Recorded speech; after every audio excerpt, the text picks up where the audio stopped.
帶大家去台場寄信俾未來嘅自己，睇沉浸式嘅光影展 show， 再帶大家去浸免費溫泉啦！出發！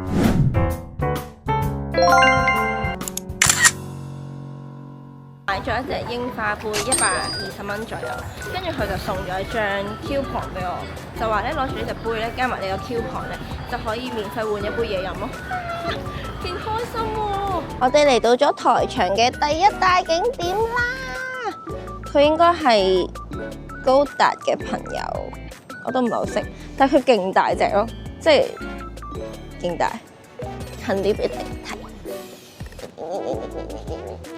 竟然俾我見到富士山啊！你睇下啲霧咧散開咗之後咧，睇下拍唔拍到先。喺碌柱嘅下邊，喺呢度，呢度，呢度。짜잔！睇下光禿禿嘅樹。整下個早餐先，呢一個咧係凍烏冬，跟住我揀咗一個嘅八爪魚。跟住上面嗰啲脆脆啊、葱啊，全部都係我自己加嘅。咁佢就本身係一個齋嘅凍烏冬，再加一個醬汁，試下先。我覺得呢間烏冬係幾抵食同幾好食嘅，除咗個八爪魚入邊係凍之外呢，其他都冇投訴。呢間仲要勁多日本人食，勁多人排隊，都幾推薦大家經過去試下。入邊係凍。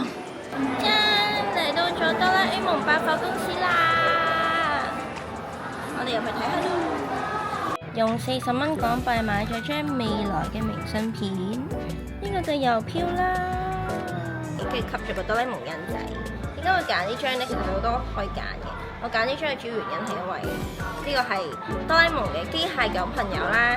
咁其實成套戲喺我嘅認知入邊呢，就係覺得哆啦 A 夢就已經係佢最好嘅機械朋友啦。咁就唔需要再多嘅機械狗朋友，所以我就揀咗呢張啦。開始寫咯。寫好咗啦，揀翻自己想要嘅月份，咁我就揀咗出年嘅今個月，而家入咯。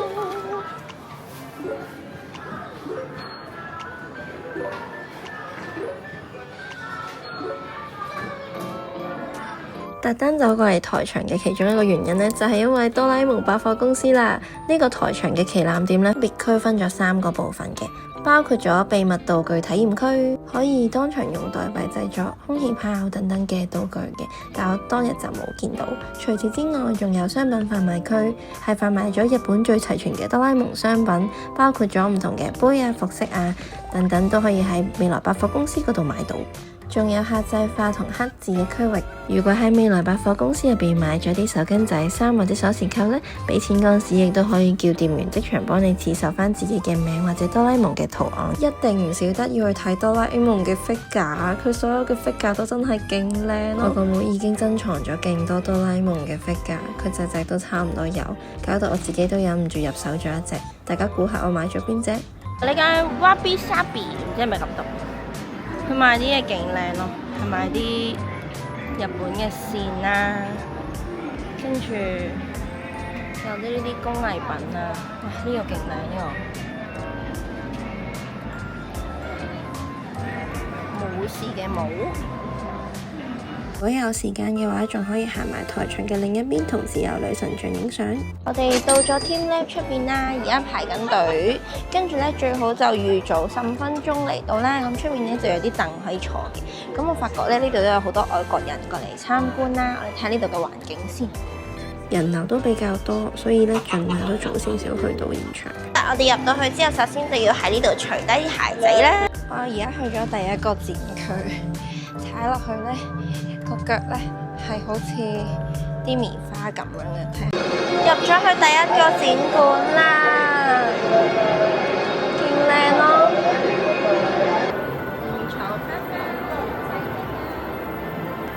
啊，頭殼頂嗰啲落嚟嘅，哦，佢係有 pattern 嘅，原來佢上升同下降係有 pattern。呢個洗腳池係斜路咯，勁嘅。我幾中意佢呢一個溫水池，可以喺度睇魚魚，勁超。仲要啲溫水會有淡淡嘅花香味，好似溫泉咁。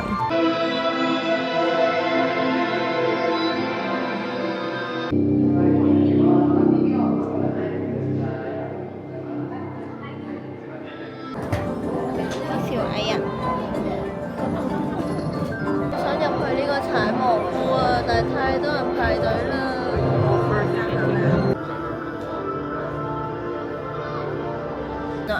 個小石頭到咗夜晚係會咁樣着燈嘅，好可惜我嚟睇唔到了。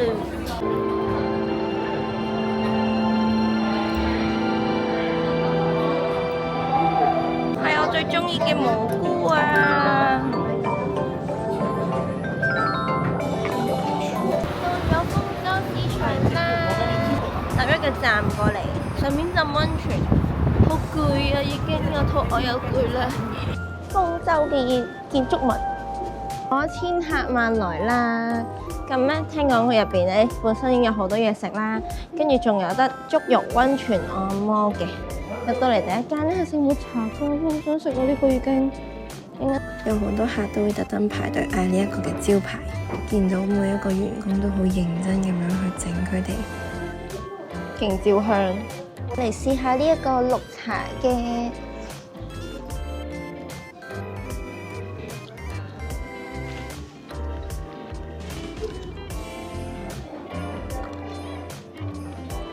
我啲焦糖好脆啊！佢咧個綠茶味好濃啦，然之後咧佢嗰啲醬咧係個質感唔係好似 cream 咁，但係佢質感係有少少結身啲嘅，有一隻吉士嘅質感。變咗佢入邊咧有好多都係 cream 嚟。我上到去呢一個嘅千客萬來嘅8樓，一個免費嘅足浴湯啊！你睇下個景幾靚，個景就係喺呢度藍色嘅水池度浸住足浴，真係欣賞呢個靚景。但係我想講，我隻腳已經凍到黐咗線。望住呢一個風景浸住腳咧，真係特別舒服。啲水咧水溫啱啱好，暖暖地咯。咦，大張燈好凍啊！拍個片先，好凍啊呢度，但係隻腳仔咧浸住呢個暖水好舒服啊！呢個地方咧係千客萬來嘅8樓，佢係免費入場嘅。如果要買毛巾去抹翻隻腳咧，就要俾200 yen。但係望住呢個景色，太靚啦吧！算唔加淚嘅，佢都勁靚咯，黐線。勁靚咯！好啦，咁我嚟到咗千客萬來嘅溫泉啦。咁呢度咧，我就喺 K6嗰度買咗250蚊嘅溫泉加足浴，再加岩鹽浴加一杯飲品。好，而家即刻咁試下先。就一辣魚俾你揀嘅，睇先。咁咧，佢有好多款啦，上面都有顯示俾你睇嘅。睇呢個上咗嚟。俾咗錢10樓嘅呢個觀景台啦，勁靚咯！如果就咁買足浴嘅話咧，係190幾蚊，咁我就加多咗幾十蚊，要埋溫泉同埋岩鹽浴咯。哇，好凍啊！哇，好凍啊！啲腳趾，救命啊！好凍啊！佢靚咧係真係好靚嘅，但係都真係好凍啊！因為我啲腳趾太凍啦，一浸落啲水度就好熱啊！救命啊！好熱啊！救命啊！個電話跌咗落水啊 ！shit！ 整體成個溫泉咧，我覺得係好 relax， 同埋啲景係真係好靚嘅。但係個缺點咧就係真係好大風。如果真係要拎嘢上去天台嘅話咧，就一定要捉實同埋拎實，唔可以就咁放喺啲台等等嗰度啦。咁佢室外咧有2個大池，室內咧就有2個大池，加3個蒸汽嘅單人池啦，再加1個乾蒸、1個濕蒸，同埋一個好似鹽蒸咁樣嘅嘢嘅，就會搽啲鹽落去個身度，跟住佢會噴啲蒸氣出嚟，等啲鹽溶咗之後捽勻咗全身咧，就會勁滑噶啦。至於5樓嗰個岩鹽浴咧，我覺得係可以唔需要加嘅，因為真係冇乜特別。如果想性價比高嘅話咧，我建議都係可以去8樓嗰度直接浸下腳，睇下風景就已經好足夠、好滿足噶啦。呢條片去到呢度，我哋下集再見啦。